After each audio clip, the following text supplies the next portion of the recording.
Boa tarde a todos. Boa tarde. Boa tarde a todos que estão em casa assistindo conosco nesse sábado da milícia de São Miguel Arcanjo, em que nós vamos meditar como tema central a fé. E a gente pensa na fé, a gente pode ter certeza que não é um assunto sem importância. São uma das 3 virtudes teologais que dizem respeito diretamente a Deus. E sendo diretamente direcionado a Deus, tem a ver com algo muito importante, que é a salvação da nossa alma. Por isso, essas diferenças que existem entre a nossa fé católica e a dos outras seitas, não é um assunto de menos importância.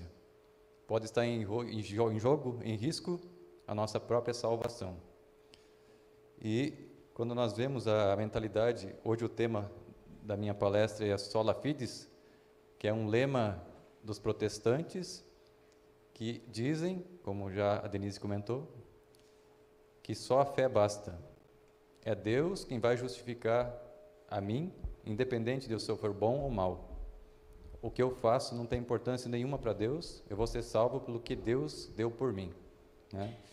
E nós vamos ver que essa mentalidade protestante, ela tem a ver com uma visão de mundo diferente da visão católica. A concepção de Jesus que eles têm não é a visão de Jesus que nós temos, que a igreja tem desde a Bíblia, toda a tradição católica. Nós vemos que Jesus tem 2 naturezas, como já foi falado bastante hoje, a divina e a humana. E a nossa fé, ela se baseia no Jesus completo, humano e divino. Enquanto que os protestantes parecem como que ignoram bastante a questão humana de Jesus e se fixam muito na questão divina de Jesus, uma questão mais espiritual, mais teórica, mais abstrata. E nós vamos ver que essa semana teve uma leitura em que falava justamente sobre isso, o pecado de Adão, aquela concepção que existia no paraíso. Deus criou todo o universo, todas as coisas, os seres vivos, para servirem ao ser humano. O ser humano era o Senhor, era o rei da criação. Todos os seres vivos estavam em função do ser humano. E, em consequência, o ser humano tinha a obrigação de ser servo de quem o criou. Tinha uma harmonia, uma ordem. O ser humano obedece a Deus e as criaturas servem ao ser humano. Quando Adão e Eva se revoltaram contra Deus, se rebelaram e quiseram trilhar seu próprio caminho, eles romperam com Deus essa relação de criatura-criador, se rebelaram e com isso eles perderam a amizade de Deus. E essa perda da amizade de Deus fez com que a própria criação se voltasse contra o ser humano. Os outros seres vivos, a natureza se tornou adversária do ser humano. E é o que teve na leitura dessa terça-feira, São Paulo aos Romanos, no capítulo 8, versículo 19, São Paulo vai falar que a criação, não só o ser humano, Adão e Eva, caíram com o pecado original, a criação inteira caiu junto.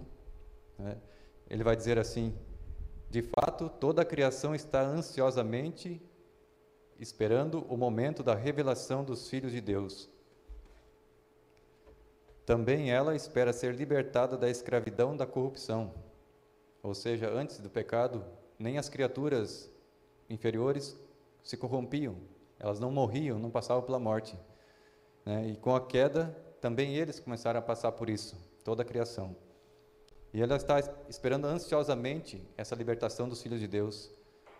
E essa libertação é como que as dores de parto. A natureza toda está como que gemendo, esperando que Jesus venha restaurar o reino de Deus por completo, Já começou com o processo da encarnação. E essa visão católica, que é bíblica, quando Jesus, que é Deus, vem a esse mundo, ele assume a condição humana. E a nossa condição humana é matéria, é físico. Jesus assume a nossa carne, a nossa dimensão humana. E esse fato não é pouco importante na teologia, nem na Bíblia. E por isso que a Igreja Católica valoriza muito essa questão da humanidade de Cristo. Foi a humanidade de Cristo na cruz que pagou o nosso pecado, a nossa dívida. A questão humana de Jesus foi que redimiu. Foi o Jesus humano que sofreu, não foi Jesus divino. Foi a parte humana dele que sofreu. Foi a parte humana que morreu, né? Aí nós vemos o que ele deu para nós de concreto, a Eucaristia, algo concreto, físico, um pão. Ele nos deu o vinho, que é concreto, que é uma substância líquida. Ele nos deu coisas naturais desse mundo. Ele não desprezou a matéria. Ao contrário, ele pegou essa matéria que em Adão tinha caído, ele assumiu a natureza humana, a natureza física, e a elevou à divindade. Foi o que aconteceu com ele depois da morte, que ficou 3 dias no túmulo. Ele não partiu diretamente ao Pai. Ele retornou ao sepulcro, pegar o corpo dele que estava lá. E a partir daquele momento, o corpo, a matéria do corpo dele, foi transfigurada, e ele foi para o céu com o corpo e a alma humana. Então Jesus assume toda a criação, a sua matéria, e a partir desse momento Deus não é só Deus, Ele é Deus e homem. Deus é homem, né? Uma palavra que chega a chocar, dizer que uma criatura agora faz parte da divindade. E é como o Salmo diz, fizesse há pouco abaixo dos deuses, né? De Deus. E essa realidade que os protestantes não consideram essa questão humana, né? Os sacramentos da Igreja Católica são o quê? Sinais sensíveis da graça divina. Nós temos a água, um elemento natural, físico, que é usado para batizar, para conceder a graça do perdão do pecado, a adoção da filial e a participação na igreja. Nós recebemos o crisma, o óleo do crisma também, algo concreto, físico, são os meios físicos que Deus usa para comunicar a graça que Cristo conquistou para nós na cruz. Então, toda essa dimensão humana, concreta, material, é que na prática é desprezada pelos protestantes. Eles não consideram muito a parte humana de Cristo, tanto que eles desprezam a cruz. Eles não gostam de ver Jesus na cruz. Eles têm uma fé intelectual e que não tem muita influência com a questão de transformação de vida, né, de conversão. E é o que foi também no Evangelho dessa semana, no dia 27 agora, só pegar a leitura aqui. O Evangelho vai falar sobre, são muitos os que se salvam, como o tema é salvação, sobre a fé. Alguém pediu para Jesus, são muitos que se salvam ou são poucos? Jesus falou, façam todo o esforço possível, porque muitos tentarão entrar no céu e não vão conseguir. O que Jesus está dizendo? Que basta acreditar, vai chegar no dia do juízo, você acredita em mim? Acredito. É para cá. Você acredita em mim? Não, é para lá. Será que vai ser só uma sentença de condenação pelo que diz que acreditou ou não acreditou? Nós vemos aqui que Jesus, no próprio Evangelho de quarta-feira, ele vai dizer assim,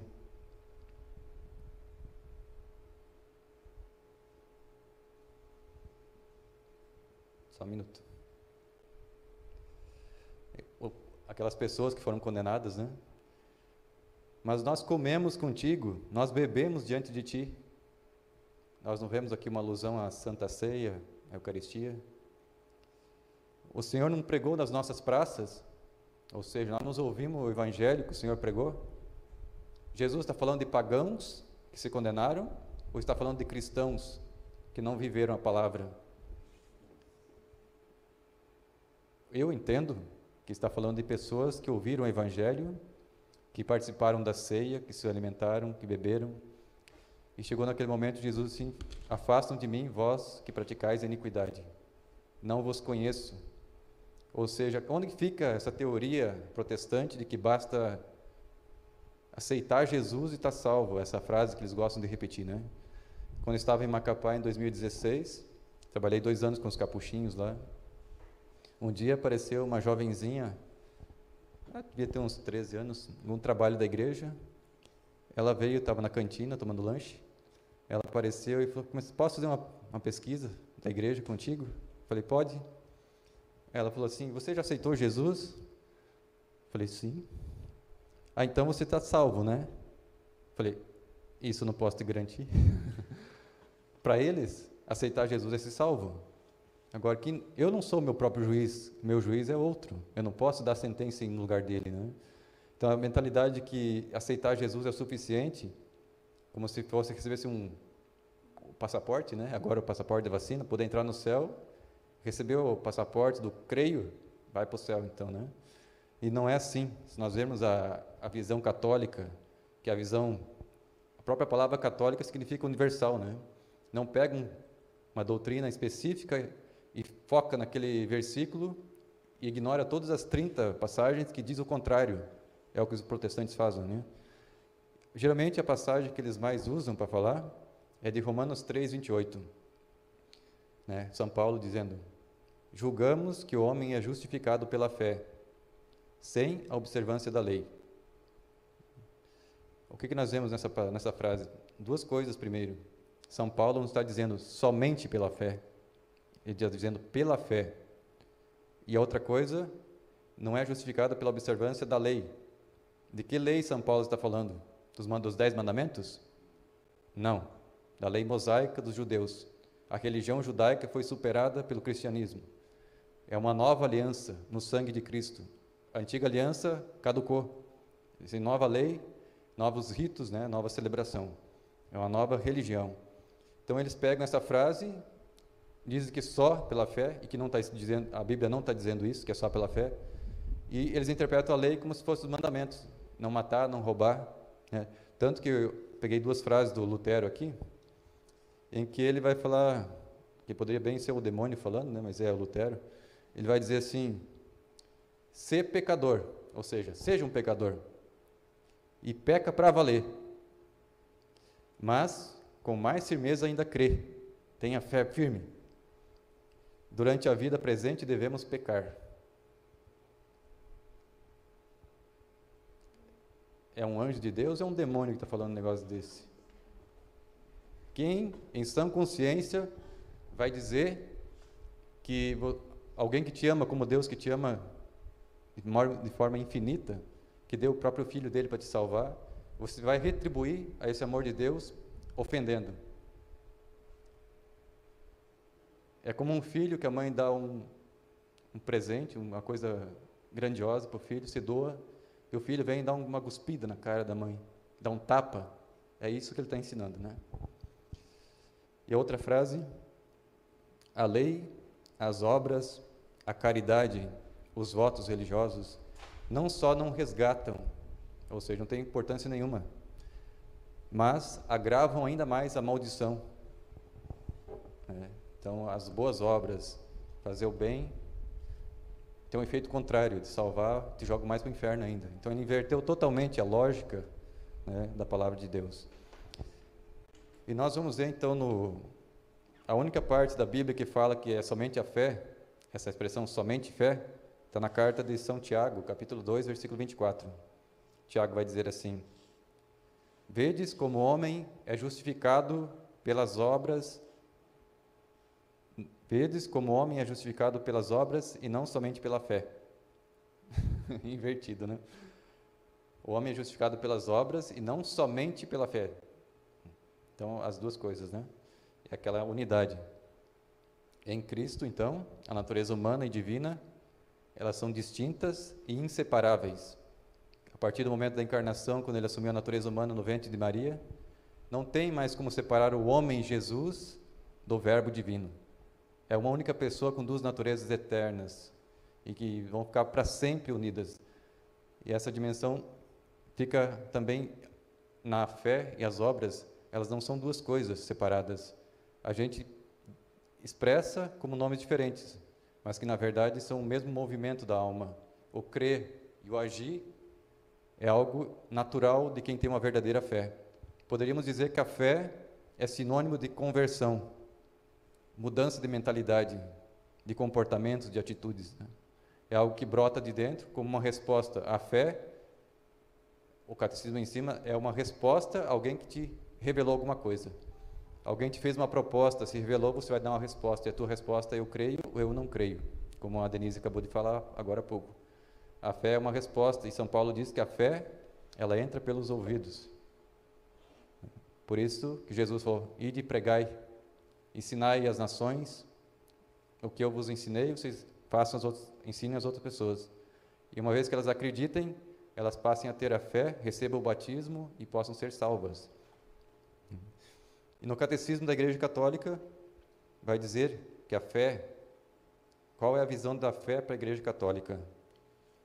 no parágrafo 161, vai dizer assim: para obter a salvação, é necessário crer em Jesus Cristo e naquele que o enviou, Deus Pai. Ou seja, para nós católicos, não só para os protestantes, nós cremos que a fé é essencial, necessária para a salvação, mas não só, né, como eles pensam, né? Não só a fé. E vai dizer também em Hebreus, capítulo 11, versículo 6, sem a fé é impossível agradar a Deus. E quem vai agradar a Deus é praticando boas obras, né? Nem todo aquele que me diz Senhor, Senhor, vai entrar no reino dos céus, mas aquele que põe em prática a palavra que eu disse.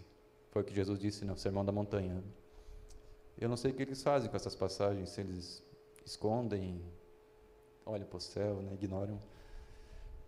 E vai dizer também no outro parágrafo, a fé é um dom gratuito de Deus, né? É uma semente que precisa ser cultivada para que ela possa crescer. A nossa vida de fé, ela progride de fé em fé, como diz o Padre Paulo Ricardo. A fé, ela é cultivada. Você recebe, você acreditou, mas depois você vai rezar, você vai ler a Bíblia, você vai fazer atos de fé, atos de caridade, para você evoluir, crescer não só na fé, mas também na esperança e na caridade. As três virtudes teologais andam juntas. Quando você cresce verdadeiramente na fé, a tua caridade vai crescer junto, e vai crescer a tua esperança. Quando você enfraquece em alguma delas, você enfraquece nas três, né? E quando nós cometemos o pecado mortal, rompe-se a amizade, rompe-se o amor de Deus. Você pode até ficar com a fé, eu creio em Deus ainda, mas o amor já não existe mais amizade com Deus por causa do pecado mortal, a tua alma está em escuridão, né? Então nós vamos ver também agora algumas passagens das Sagradas Escrituras que vão dizer sobre essa questão, se a fé e a obra são alguma coisa correlatas, ou se não tem nenhuma ligação, né? Na carta aos Romanos ainda, São Paulo, capítulo 2, versículos 5 a 8, ele vai dizer assim: mas pela tua obstinação e coração impenitente, pecador que não quer se converter, vais acumulando ira contra ti para o dia da cólera e da revelação do justo juízo de Deus, que retribuirá a cada um segundo as suas obras. Não está dizendo segundo a fé, segundo as obras. A vida eterna para aqueles que fizeram o bem, mas a ira àqueles que são seguidores do mal. Então, não basta crer, tem que praticar a fé. Em 1ª carta a Coríntios, capítulo 13, versículo 2, no hino à caridade: mesmo que eu tivesse toda a fé, ou seja, a pessoa tem a maior fé que existe sobre a face da terra, a ponto de transportar montanhas, se eu não tiver a caridade, não sou nada. São Paulo no final vai dizer: tudo vai passar, só vai restar a caridade, até a fé vai desaparecer. Para o céu só serve a caridade, é a única coisa que é eterna. Então a fé não é só ela suficiente para a salvação. Se eu não tiver a caridade é o quê? O amor, mas um amor em obras, em ação, né? E na 2ª carta a Coríntios, capítulo 5, versículo 10, porque teremos de comparecer diante do tribunal de Cristo, ali cada um receberá o que mereceu, conforme o bem ou o mal que tiver feito enquanto estava no corpo. Não está falando creio, não creio, o bem e o mal que fez enquanto estava no corpo. Seguindo, Evangelho de São João, Jesus dizendo, capítulo 14, versículo 21, aquele que tem os meus mandamentos e os guarda, esse é que me ama. Observação dos mandamentos, das obras. Carta a Tiago, capítulo 2, versículo 24 a 26. Vedes como o homem é justificado pelas obras e não somente pela fé. Do mesmo modo, Raabe, a meretriz, não foi justificada pelas obras somente, né? Mas não foi justificada, é uma pergunta. A meretriz Raabe não foi justificada pelas obras por ter recebido os mensageiros e ter feito sair por outro caminho? Essa meretriz, ela estava em Jericó, quando foi enviado, Josué enviou 2 mensageiros a Jericó para conhecer como é que era a situação da cidade, e lá essa prostituta acolheu eles, escondeu daqueles que iam pegar eles para matar, né? E essa meretriz escondeu os judeus na sua casa, e eles foram poupados. Quando os judeus invadiram Jericó, a prostituta foi poupada, porque ela ajudou os judeus. Então aqui está dizendo, Tiago está dizendo, essa meretriz, ela foi justificada pela obra que ela fez.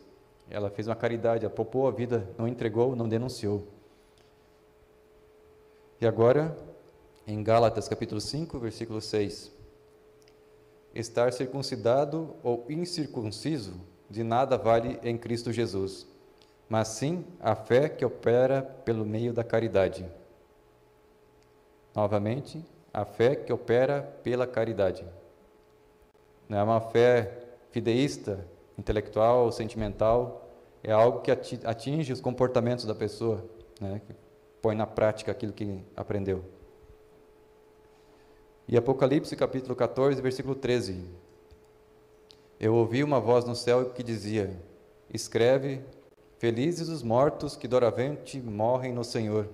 Sim, diz o Espírito, descansem de seus trabalhos. Obras, né? Pois as suas obras os seguem. São pessoas que obraram no bem, na virtude. E, para fechar, o que Jesus diz no capítulo 25 de Mateus, onde ele vai narrar como vai ser a volta gloriosa dele e o juízo universal. O Senhor virá nas nuvens do céu com seus anjos, vai se sentar no trono, e ali ele vai separar cabritos e ovelhas. As ovelhas ao seu lado direito vão para o céu, os cabritos para o lado esquerdo vão ser condenados ao inferno. E qual vai ser o critério para avaliar quem é cabrito e quem é ovelha? Não é a fé somente, né? Nós vamos ver que a fé precisa ter uma consequência. Ele vai dizer assim: estive com fome e me deste de comer, tive sede e me deste de beber, era peregrino e me acolhestes, estava nu e me vestistes, enfermo e me visitastes, estava na prisão e viestes a mim. Aí Jesus vai dizer a eles: todas as vezes que fizestes isso a um dos meus mais irmãos pequeninos, foi a mim mesmo que o fizestes. Então, o critério do julgamento universal está diretamente ligado com obras da misericórdia corporais e espirituais, não somente por uma sentença de eu acredito, né? E em João 14, 12, vai falar sobre a questão da fé. Aquele que crê em mim, disse Jesus, fará também as obras que eu faço, e fará maiores do que essas. Quais são as obras de Jesus? As mesmas que Lutero ensinou agora há pouco? Pecar com vontade, com força? Ou o que a Igreja Católica ensina? De obedecer, fazer a vontade de Deus, pôr em prática a palavra de Cristo. Aquele que me ama, põe em prática, observa os meus mandamentos. E Tiago 2,19 vai dizer assim: você acredita que há um só Deus, né? Fazes bem. Também os demônios creem e tremem. Ou seja, acreditar que Deus existe, que Jesus existe, que Jesus é o Salvador, que Ele veio a esse mundo para salvar a humanidade, até os demônios acreditam. Também eles creem nisso. E daí? Os demônios estão no céu por causa disso? Nem todo aquele que diz Senhor, Senhor, entrará no reino dos céus. E nós vemos também em Lucas 4, versículo 9 a 12, nós vemos que Satanás não só acredita em Deus, como ele acredita, ele conhece toda a Sagrada Escritura de cor. Ele conhece muito mais a Bíblia que os próprios protestantes e que nós católicos. O que Satanás fez com Jesus no deserto? Usou o Salmo 90 para tentar Jesus. Ou seja, ele foi com a Sagrada Escritura e disse assim: se tu és o Filho de Deus, joga-te daqui abaixo, que está escrito lá na Bíblia, na palavra de Deus, que os anjos vão vir te socorrer, para que o teu pé não se machuque em nenhuma pedra. Deus deu uma ordem aos seus anjos para te protegerem. Então nós vemos que não basta dizer que acredita em Deus, em Jesus, para ser salvo. Não basta conhecer a Escritura de cor, ter toda ela na cabeça, se não pôr em prática aquilo que você aprendeu.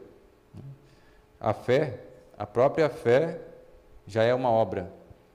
É uma operação da alma da pessoa que se move no sentido de crer ou não crer.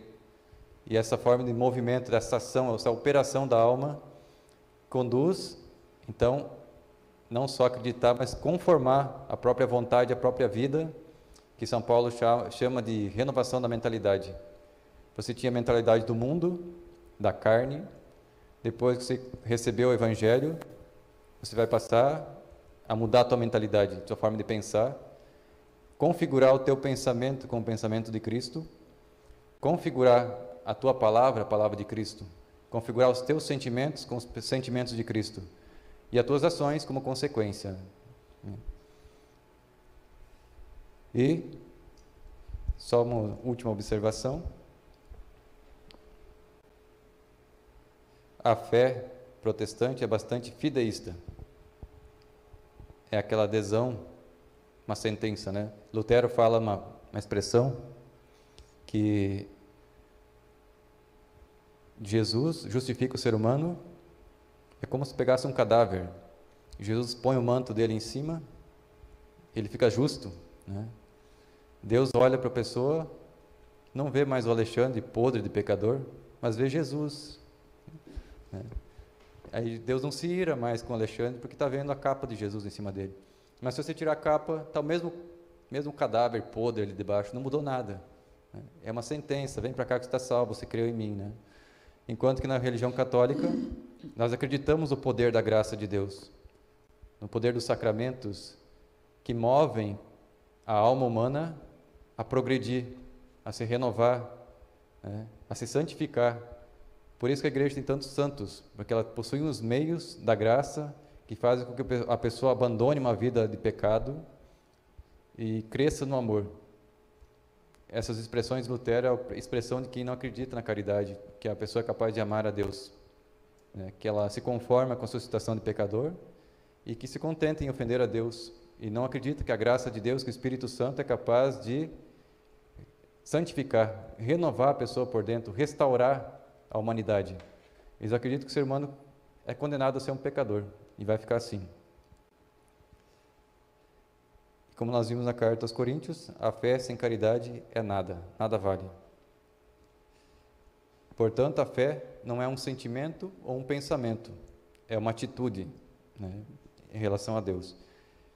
E o grande perigo dos protestantes, de pessoas que pensam parecido, é pecar contra o Espírito Santo, porque o que está embutido nessa ideia de que eu estou salvo se eu creio em Jesus? Eu estou antecipando um julgamento que eu não sei como vai ser, mas eu estou, como foi dito antes, né? A Denise falou, eu estou me sobrepondo a Deus, estou dizendo a Deus, eu vou ser salvo. Não sei quando vou morrer, mas eu vou para o céu, vou ser salvo. Porque eu não vou ser condenado, porque eu acredito, né? Isso se chama, não só um pecado do Espírito Santo, é o desespero da salvação, a pessoa que acha que a misericórdia de Deus é tão pequena, que não é suficiente grande para perdoar o meu pecado. A pessoa se desespera e acha que está condenado ao inferno, porque Deus não tem capacidade de perdoar o meu pecado. É um pecado contra o Espírito Santo. Mas um outro pecado ao Espírito Santo é a presunção da salvação antes do tempo e sem merecimento. A pessoa que não tem méritos, que não fez por onde, não correspondeu à graça de Deus, ela está sendo presunçosa, orgulhosa, e pode se condenar com um pecado contra o Espírito Santo. Então, que Deus, nosso Senhor, nos ajude a vivermos a nossa fé de forma correta, termos a visão clara da nossa fé católica, como sempre foi ensinada. Sempre foi dito que nós devemos viver a virtude, viver os mandamentos de Deus, os 10 mandamentos ainda são válidos, participar das celebrações eucarísticas, oração, todos os sacramentos, principalmente a penitência, e buscar fazer a caridade em todos os momentos, crescer na santidade dia a dia renunciar ao pecado. Foi a primeira frase que Jesus falou no Evangelho, também como João Batista. Quando ele começou a pregar, Jesus começou dizendo: convertei-vos e crede no Evangelho. João Batista também começou dessa forma. Jesus repetindo: convertei-vos e crede no Evangelho. Primeiro, conversão. Depois, venham participar da ceia, entra na igreja. Santo Agostinho, ele dizia: Deus criou você sem a tua ajuda, mas para te salvar, Ele precisa de ti. Você vai colaborar? Eu acho que o Padre Paulo fala que você, para ser condenado, você não precisa fazer força.